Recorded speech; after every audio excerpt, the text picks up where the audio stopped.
Donald Trump and MAGA Republicans are panicking as the Epstein class has been exposed in the Epstein files and exposed through Donald Trump's grift and quid pro quos and all the things he's doing with those right-wing oligarchs who are doing the golden ballrooms and the triumphal arches and all of the shadiness, and people are done with it. The crimes, the shadiness, the grotesque behavior. People are sick and tired of it. It's not a partisan thing anymore. And I think that's been the big revelation from this week, that we're not talking about, oh, is this a Democrat issue? It's a Republican issue. When it comes to covering up child sex trafficking, it is an issue that impacts people, and people covering it up need to be brought to justice and held accountable. I mean, right-wing podcasters like Andrew Schultz are posting photos of Howard Lutnick, who, by the way, lied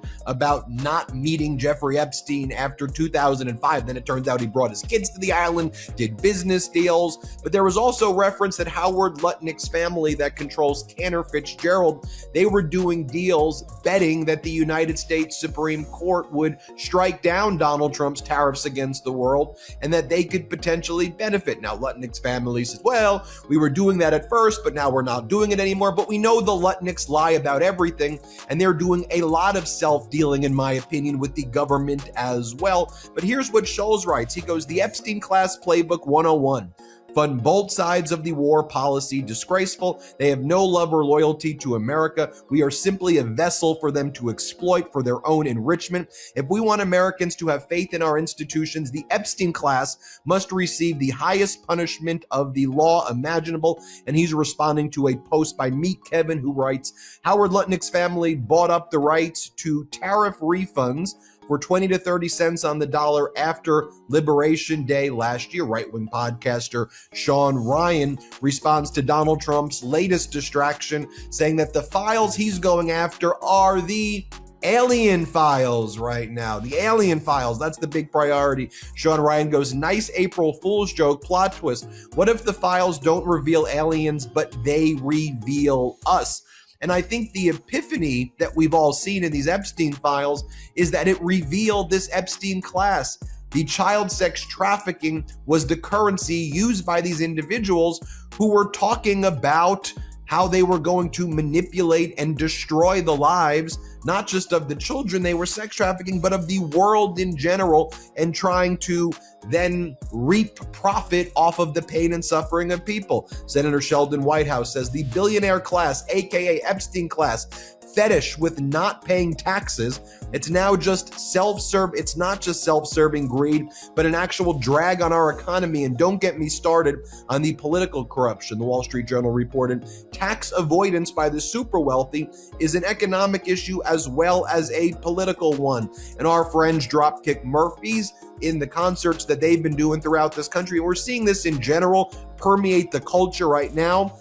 They've been showing the Epstein footage, rocking out and showing Donald Trump and Epstein together. And the people get it now. The people understand what's going on. Let me just show you a short clip. This is from the summer, but they've been going and playing this over and over again on their shows. Here, play this clip.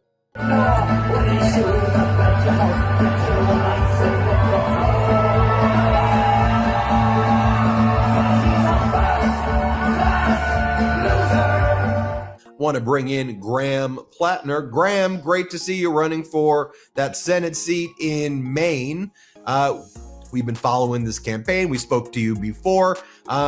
You've been calling out the Epstein class since the very beginning of the campaign and before that as well. Seems that one of the big changes, a zeitgeist shift, the shocks that we're really feeling is identifying this thing. And this is, to me, one of the reasons your campaign has been surging, this Epstein class that's out there, huh?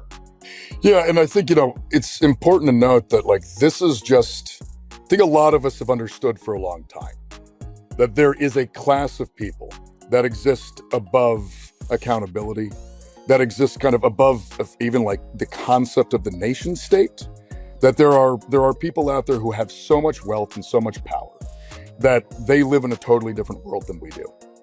And what the Epstein files are showing us is just how true that actually is, and also just how depraved that level of power and wealth can make people. And it's amazing that it is really kind of bringing in a lot of folks who in other issues don't agree with each other politically. But we are all beginning to realize, right, left, Republican, Democrat, down here in the real world, we actually are just there to be exploited by a small group of people who in some ways are just kind of running the world for their own benefit. And the Epstein files show that in glaring fashion. And I think it's just the realization that we're all starting to wake up to this fact. And it is the only way that we're going to move forward is by, frankly, building the political power to hold all these people accountable and make sure that that kind of wealth just doesn't get to be accrued anymore. There's the expression, the greatest trick the devil ever pulled was convincing the world that he didn't exist. One of the things that Donald Trump did effectively is fraud, and that's what he's been doing his whole life. He convinced the people of Maine and throughout the rest of the country that while this class may have existed out there, that he was the one who was going to get them and fight them and be the one who destroyed the deep state and took it all down, when in fact, he's the leader of the cabal, in my opinion. He is the personification of the Epstein class, and everybody who surrounds him at the highest level are the top people, are the lieutenants in the Epstein class. And that has been just, I think, a revelation, again, across parties, but we're seeing that now. It's them who try to trick and convince and defraud people and say, no, it's this other cabal out there. They're the center of the cabal. They absolutely are. I mean, when you look at the names, when you look at the people who are now currently trying to run interference on this stuff, it's the Trump administration. It's the people in the Trump administration who currently are still, frankly, stealing from all of us. I mean, they just had that crypto summit down at Mar-a-Lago. I mean, the corruption is so brazen. But at the end of the day, I mean, I think it's so brazen because they truly feel like there will be no accountability. And that's why it's really important for us down here in the real world to build the political power necessary to make sure that there is accountability. We can't, when this is said and done, when normal people have power again, we can't all just move on from this. We need to make sure that those who have engaged in this kind of behavior, whether it's the corruption or I can't believe I'm going to say these words, the international pedophile ring, those people need to be held to account and to the utmost ability that the law can do. And I think that we are reaching a moment where that realization is beginning to dawn on all of us down here, that it really is us versus them. And they've been winning for a long time, and it's time for us to build some power and start winning ourselves. Right. You had two summits kind of taking place around the same time.